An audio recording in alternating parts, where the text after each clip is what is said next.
novamente juntos a falar sobre Jesus. Nós estamos já nesse clima natalino, a terra, né, respira essa magia, e nós precisamos compreender o significado de Jesus, do Natal, do nascimento, transformar essa data comemorativa de relembranças muito mais do que nós já habituamos a fazer. Geralmente, o Natal, em via de regra, a figura mais predominante, mais relevante no coração de nossas crianças é o Papai Noel. Geralmente, o Natal, para a maioria de nós outros, se torna muito relevante por causa de uma ceia, uma confraternização, ótimo, mas a gente precisa fazer uma reflexão. Afinal de contas, o Natal, o que nós estamos comemorando no Natal? O nascimento de Jesus. E será que a maioria de nós outros já temos uma consciência da importância de Jesus no planeta? Então é isso que nós vamos conversar. Eu busquei no Evangelho de São Mateus, no capítulo 13, versículo de 13 a 24, se não me falha a memória, a parábola do joio e do trigo. É uma parábola simples, que eu vou resumi-la, porque ela será o ponto de partida de nossa conversa de hoje. Jesus estava conversando com os discípulos e ele disse: o reino dos céus é comparado a um homem que semeou boa semente. Mas veio o inimigo, os homens dormiram, descuidaram, veio o inimigo e semeou o joio. Quando cresceram as sementes, os servidores que tinham conhecimento se assustaram, porque no meio do trigo havia muito joio, nasceu muito joio. Então falaram com o senhor da vinha: senhor, o senhor plantou aquele joio? Não fui eu, foi o inimigo. Os discípulos, os servos disseram: o senhor quer que a gente arranque esse joio? Ele disse: não, pois pode correr o risco de, ao arrancar o joio, arrancar também o trigo. Deixai que na ceifa, aí sim, separaremos, em molhos, o joio será o meu celeiro, o joio vai para ser queimado e o trigo para o meu celeiro. Parece uma parábola simples, mas ela tem uma profundidade muito maior do que nós imaginamos. Jesus utilizou o trigo, a planta. O trigo naquela época, e até nos dias de hoje, era fundamental para a alimentação. E ele ainda é. A farinha de trigo hoje, inúmeros alimentos que a gente come, provém do trigo. Porém, uma também planta semelhante ao trigo, muito idêntica, é o joio. Naquele tempo, os agricultores conheciam. O joio não tem diferença nenhuma, a beleza da planta. a viçosidade dela. A única coisa que difere o joio do trigo é na produção dos cachos de sementes. O trigo produz um cacho, cachos de semente. O joio também. Mas qual é a diferença? A diferença é que os cachos produzidos pelo joio são outros. Xoxos não têm ingredientes, não alimenta. Ou seja, se não alimenta, ele não tem a utilidade a qual eles investiram. E a espiritualidade nesse campo, nessas falas de Jesus, tratou Jesus como trigo de Deus. O trigo de Deus. Vamos então começar a nossa viagem. Logicamente, o joio é uma planta antiga. Quem plantou enganado. Mas ele vem acompanhando como um parasita, uma praga, desde os primórdios da agricultura humana. O joio nasceu sempre no meio do trigo. O que representa o trigo? A semente que alimenta o coração, que alimenta a nossa alma, que nos eleva. O trigo representa a perca de tempo. Afinal de contas, quando você planta algo que ele não produz para aquilo que ele foi proposto, não tem serventia. Então, o que representa o trigo? Representa a boa nova, representa as leis divinas, as leis universais. O trigo representa, é semelhante, o joio é semelhante ao trigo. O que ele representa? As leis nossas, humanas. Então, desde os primórdios da evolução do homem, ele recebeu as leis divinas, está na sua consciência, na nossa consciência. Mas em todos os tempos, o plano maior, Jesus, que é o responsável por nós, enviou servos, espíritos jamais evoluídos para nos lembrar. Porque a lei divina está na nossa consciência, mas é necessário que ela seja lembrada pelo esquecimento do passado. E em todos os tempos, no seio das sociedades, nasceram espíritos mais evoluídos do que o outro, para direcionar, estabelecer leis e regras. E com o passar do tempo, se a gente buscar dentro desse contexto, eu quero voltar um pouquinho. Estima-se, segundo a ciência, que o nosso planeta deve ter cerca de 4 bilhões e meio de anos, até 5, não uma coisa exata, mas imaginemos 5 bilhões de anos. 5 bilhões de anos. 5 bilhões de anos atrás, Jesus já era o Cristo. Ele já era um espírito evoluído.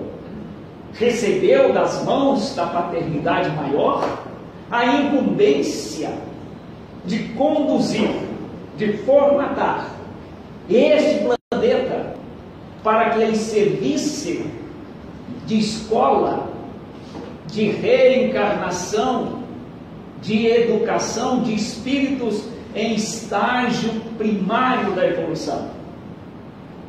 Então a necessidade sempre houve. Estima-se que a presença do homem também no planeta, já com 5 bilhões de anos, estimamos aí 500 mil anos, 200, 300, não há um consenso ainda exato, porque ainda há muita para descobrir. A nossa presença em relação à idade do planeta é muito pouca. Se a gente somar essa evolução, imagine os primeiros povos. Eles criavam as suas leis instintivas. Nos primeiros povos, ele tinha uma noção instintiva de um Criador, de um Ser Supremo, e tinham a necessidade de cultuar, de se ligar a essa força maior, que não tinha nome de Deus. Então, os povos, à medida do seu avanço, sentiam a necessidade de criar um Deus, de materializar-se em Deus. Eles não compreendiam Deus, mas eles tinham a necessidade de cultuar um ser maior, para que esse ser maior pudesse protegê-los das intempéries, dos perigos, dos animais, das doenças, das dores. Então, desde os primórdios, o homem vem criando deuses. Deuses no trovão, deuses materiais, deuses na queda, o que nós chamamos de paganismo. A evolução do planeta, o Cristo também recebeu como incumbência para este planeta, esta meta, receberam uma leva de espíritos que seriam exilados de um sistema, de um planeta, do qual eles não habilitaram-se a continuar na disciplina regeneradora. Os exilados de Capela eram espíritos mais avançados na cultura, na inteligência, na ciência, mas desprovidos de moral, porque se tivesse habilitados-se na moral, não seriam exilados, estariam no sistema Capela. Vieram, reencarnaram no seio dos povos mais primitivos. Estima-se que há 15 mil anos atrás. E eles vieram e deram um impulso. Com certeza trouxeram a forma de culto. Se misturaram entre os humanos da Terra, primários, deu uma alavancada no progresso. Nisto, o Cristo, o trigo de Deus, que é a mensagem divina, coordenando tudo, desde 5 bilhões de anos atrás. Vamos fazer essa conta.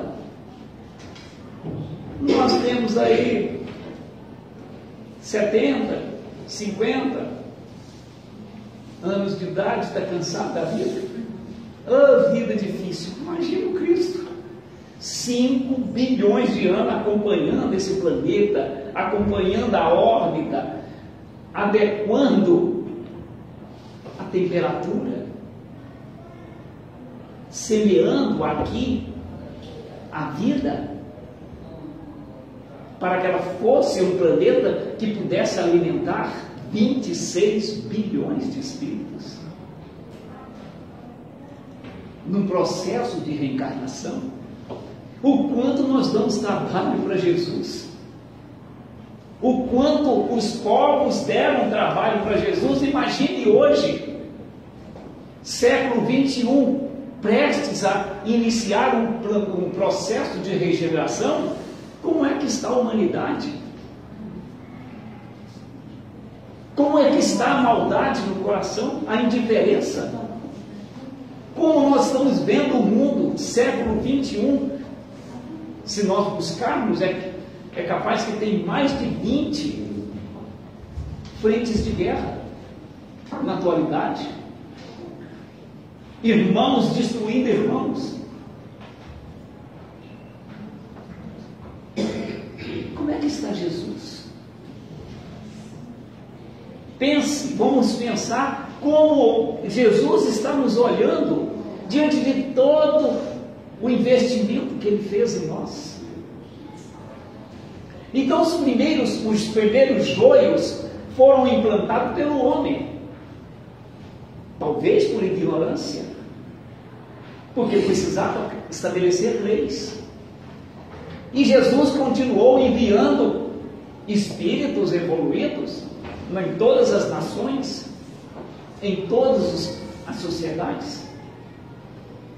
Então teve aí um avanço com a vinda dos profetas.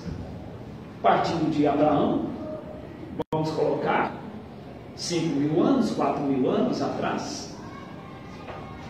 Partindo de Abraão, Jesus então envia gradativamente espíritos ditos como profetas para trazer o reino de Deus, trazer as leis de Deus, as leis de conduta.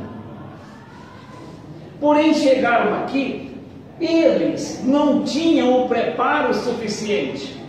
Então, mesclaram as leis divinas com o joio de si próprio. Se nós buscarmos os profetas,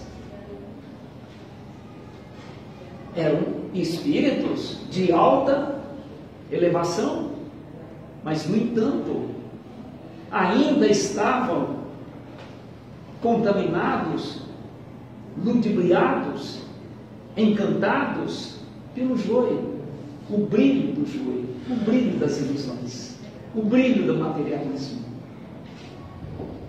Se nós buscarmos os profetas mais importantes, pregavam uma coisa, mas eram bígamos, polígamos nas relações. Se nós buscarmos no contexto, falavam de Deus, mas um Deus, o que eles precisavam impor a uma sociedade acostumada a alimentar-se de joio. Os deuses que criavam eram simplesmente para protegê-los, mas acima de tudo abençoá-los nas questões de posse. O Velho Testamento. Imagine antes. Então criaram Deus, mas não perderam o joio do coração. Colocaram os deuses que eles fabricaram, os pagãos, e mesmo o Deus único, como um Deus com todas as fraquezas humanas. Se nós buscarmos nessa história evolutiva, o Deus que precisava do dízimo do 10%. Um Deus que precisava que você pagasse para Ele te abençoar. Antes de Jesus, faziam sacrifício no tempo dos pagãos para agradar esse suposto Deus criado. Sacrificavam vidas humanas, crianças, animais. Jesus já era um avanço, mas antes de tudo sacrificavam virgens, porque achavam que Deus ia gostar de virgens, sexo. Nas fraquezas do homem, transformam para o seu Deus. E isso veio atravessando, é o joio. É o joio que o inimigo da luz, que somos nós, os nossos próprios inimigos somos nós, da nossa própria evolução. Quando Jesus veio, os profetas naquele tempo, a religião já era de um Deus único, combatendo o chamado paganismo, mas, no entanto, não deixaram o joio das cerimônias. Para que uma criatura se visse livre da imundície, uma mulher com fluxo menstrual era considerada imunda. Depois de 7 dias que passasse, ela tinha que ir ao templo, pagar uma cerimônia para ser limpa, para poder ter contato com a família. Por enquanto ela era considerada imunda, ela não podia tocar em nada. Ela tinha que viver igual o cão, cachorro, não podia deitar na sua cama, não podia abraçar o seu esposo e nem seus filhos. Isso está no Velho Testamento, vai lá, Leis de Moisés, Deuteronômio, e olha lá. Precisava ser assim? Precisava. Precisava. Por quê? Porque tinha que ter um peso de autoridade. Senão o pessoal não obedecia. Hoje a gente obedece a lei. Obedece porque tem multa. Quem é motorista e viaja, diga para mim, diga para você, pensa. Velocidade máxima 100. Se achar um carro a 100, nossa Senhora. Sinal vermelho a gente passa. Estaciona em lugar proibido. Estaciona na esquina. Estaciona duplo. E se alguém não chamar atenção, mas essa polícia está muito chata. Não, ele está cumprindo lei. Nós, até hoje, não gostamos de compreender lei. Por quê? Porque nós não entendemos o trigo de Deus. Quando Jesus veio, os profetas haviam pronunciado, ele poderia ter mandado alguém no lugar dele? Poderia. Mas ele disse, se eu mandar, ele vai dar um brilho, vai se perder no brilho do joio. Mas vai. Todos os profetas se perderam. Não vou citar nome, mas pega. Abraão não tinha filho, dormiu com a escrava. Fez um filho. E depois, se nós olharmos e eram profetas. Então Jesus disse, eu irei pessoalmente levar a lei divina, o trigo de Deus, para ser semeado no coração dos homens, mas na sua pureza. Na sua pureza. Jesus então fez um esforço imenso. Gente, vamos lá. Esforço. Jesus é um espírito de alta grandeza em relação a nós. Se lembrarmos que eu disse 5 bilhões de anos atrás, quando o planeta deu aquele boom, não sei como é que ele começou, mas ele já era o Cristo, já era evoluído. Esses espíritos evoluídos, a condição dele, mesmo perispiritual, é muito sutil. Nossos olhos não são capazes de enxergar. As nossas vibrações ainda não alcançam para ver Jesus, a não ser que ele se materialize. Os espíritos superiores são assim. Leiam na literatura espírita, André Luiz, por exemplo. Quantas vezes André Luiz e os benfeitores entraram numa residência qual estava 2 espíritos comendo banana e nem de um. André Luiz falou, mas eles não estavam vendo nós, não? Não tem padrão vibracional para enxergar. Nós somos ainda AM, nós não pegamos faixa FM. Imagine Jesus. Então, para ele vir, ele teve que preparar-se para entrar numa atmosfera cruel. Eu faço uma comparação. Antigamente, no meu tempo, tinha os mergulhadores que de garimpos e de construção, às vezes pontes, que mergulhavam uma profundidade muito grande. Apesar de já ter o cilindro, a máscara, eu fui bombeiro, estou falando por profissão. Fui mergulhador. Tinha um aparelho chamado escafandro. Era um capacete de ferro, todo fechado com vidro, possivelmente muito resistente, blindado, todo fechado. um capacete desse, ele tinha no mínimo 70 a 80 quilos. Vestia ele, aqui amarrava para não entrar nada, tinha em cima dele a entrada de uma mangueira de ar comprimido e lá em cima um compressor. Se o mergulhador caísse lá embaixo, jamais levantaria. Ele andava de pé aqui. Por que, gente, que era desse jeito? Porque a atmosfera, a compressão atmosférica da água é tanto quanto a nossa. Nós estamos numa pressão atmosférica aí dos 900 bar. A água, cada metro dela se pode jogar pelo menos mais 100. Tanto é que quando você vai mergulhar, a partir dos 3 metros, 4 metros, o ouvido é tanta compressão que se você não descomprimir, como diz o pessoal, não pegar no nariz e soprar para ver se você estoura.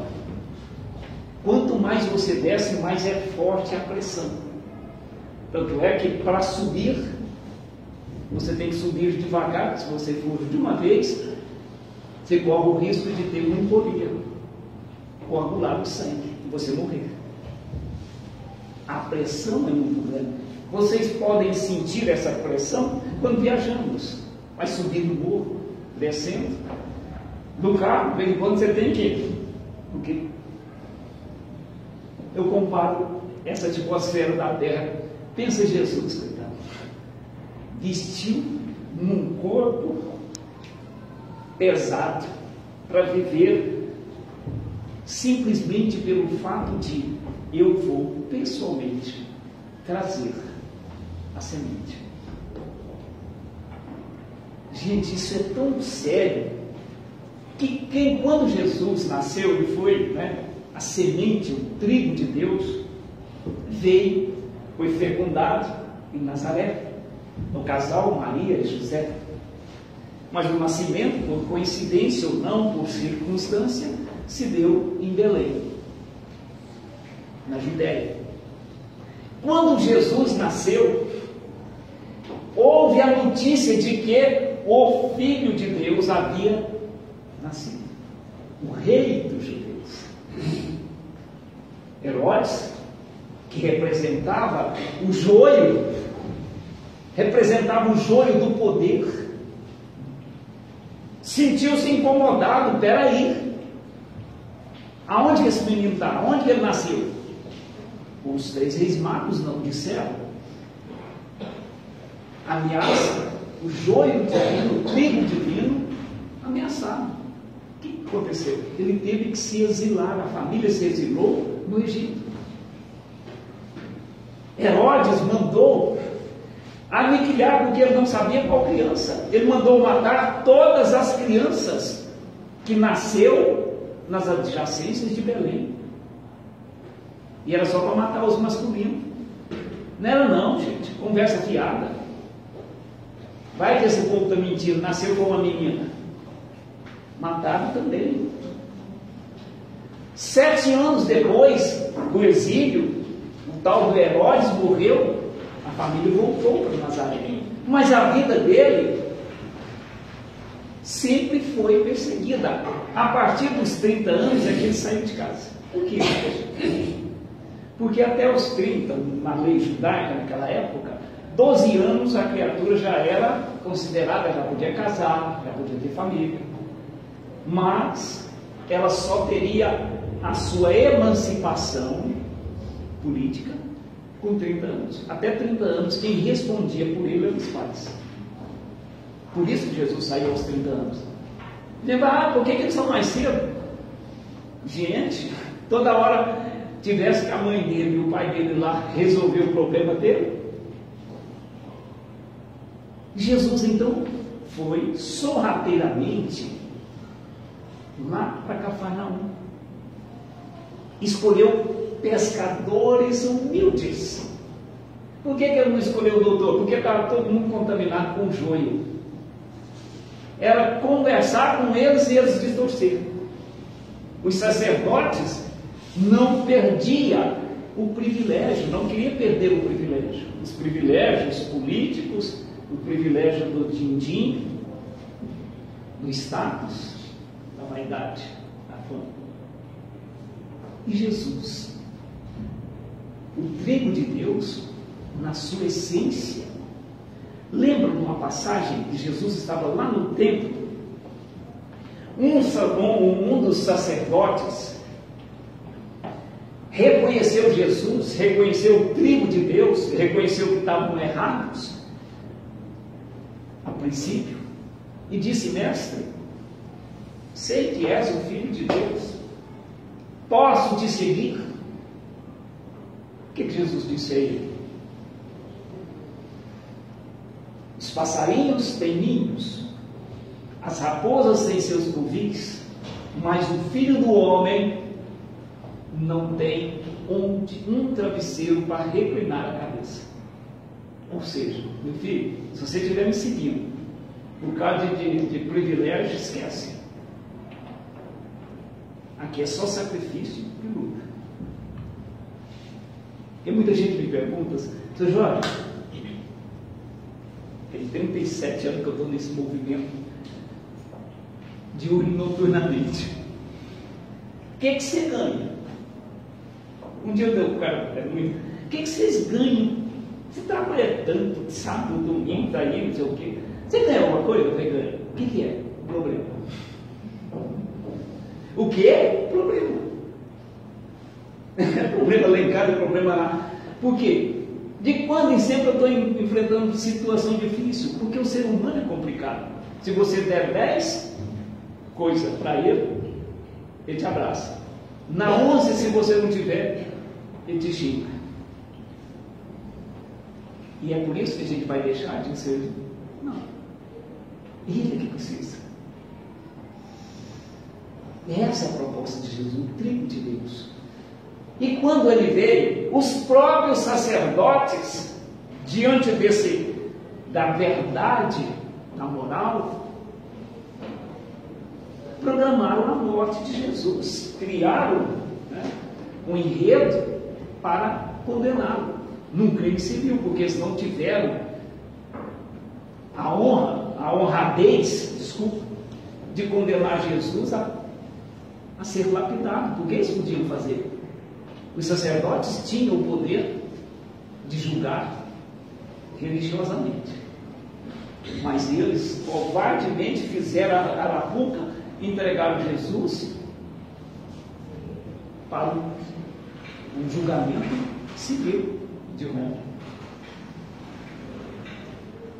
Porque eles pensaram que matando Jesus estava matando o trigo divino.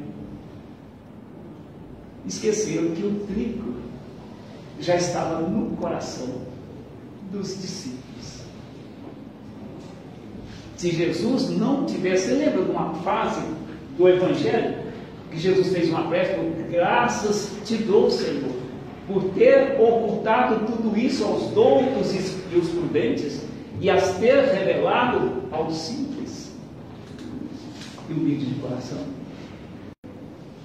Muita gente fala: nossa, mas tinha tanto doutor da lei. Jesus foi pegar Simão Pedro, analfabeto, foi pegar Tiago, André, cheio de dúvida, Tiago não descendo do muro, foi pegar pescadores simples, mas foi justamente porque eles não estavam contaminados com o joio dos sacerdotes. Jesus não fundou nenhuma religião, ele não vestiu nenhuma toga. Jesus veio ensinar um código de moral. De moral. O cristianismo nasceu depois, a doutrina de Jesus. A doutrina de Jesus. A doutrina cristã. Nasceu então o cristianismo. E quem foi o propagador do cristianismo depois dos discípulos? Roma. Roma foi a propagadora do cristianismo, mas ela criou o cristianismo já adulterado da essência. Se nós pegarmos aí a própria igreja, não estou falando mal, por favor. Nós precisamos da igreja porque é evolução. Cada qual está num próprio patamar. Mas a igreja é 80% de tradição e 20% de doutrina. Cerimônias. Cerimônias essas de lá. E Jesus pediu alguma cerimônia? Ele pediu apenas para amar. Porque ele resumiu as leis. O mandamento do amor a Deus sobre todas as coisas, o próximo é si mesmo. No entanto, gente, desde 2000 anos atrás que esse evangelho está de boca em boca, o trigo de Deus, a lei divina, a essência moral, sempre foi contaminada com joio. As religiões, os religiosos, as religiões, os religiosos contaminados com o poder. Ó, quando não é o poder financeiro, é o poder do status, do brilhantismo. Tem oradores em todos os lugares.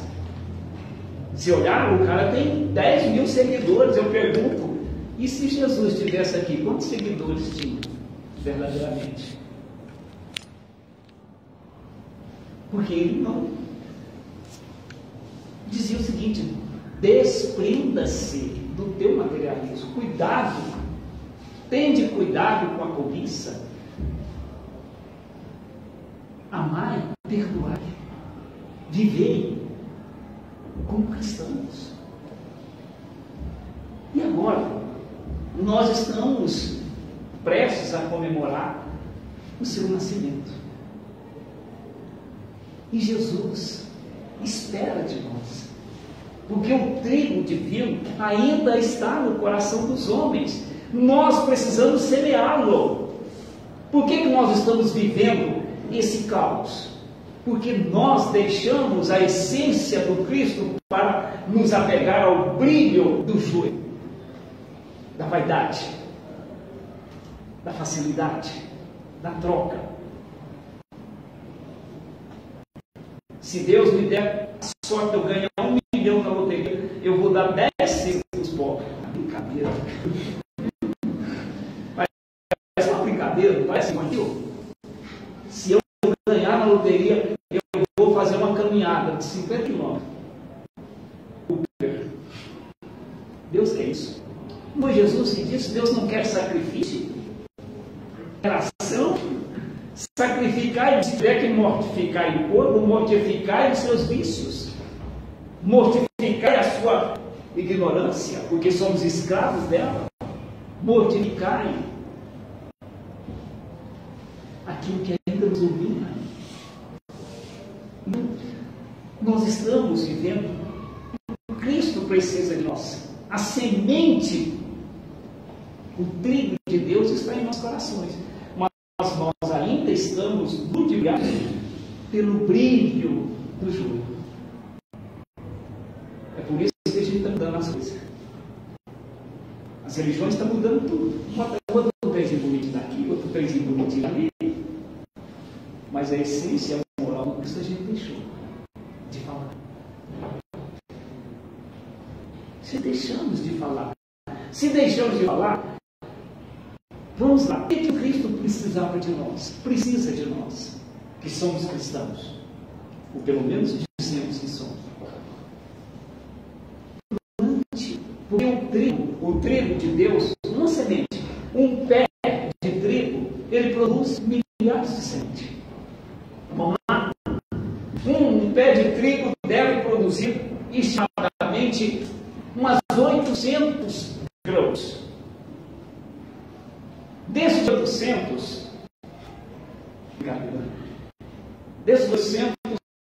600 vai para virar farinha de trigo.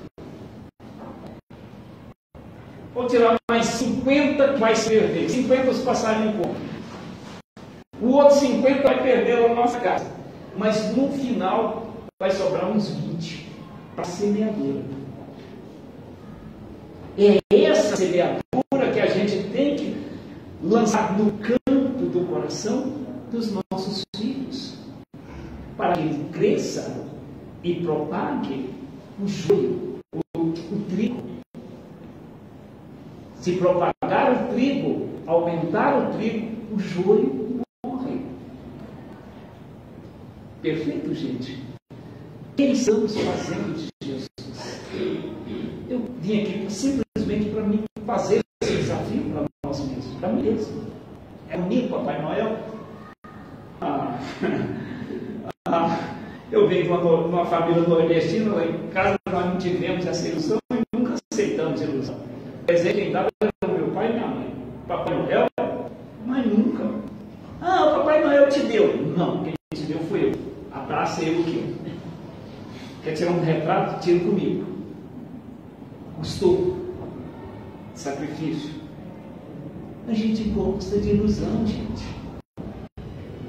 Cria-se essa fantasia. Mas é tão gostoso. Joio. Depois que desencarna, chega lá, meu Deus, eu devia ter.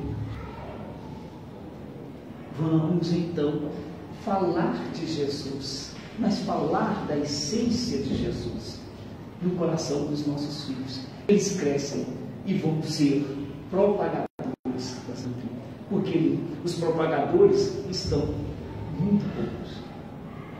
E todos têm a semente do trigo de Deus no coração, a consciência.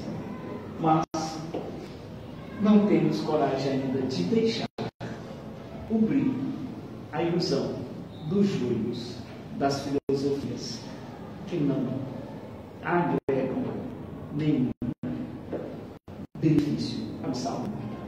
Então, Feliz Natal a todos. Vamos lembrar disso? Vamos pensar?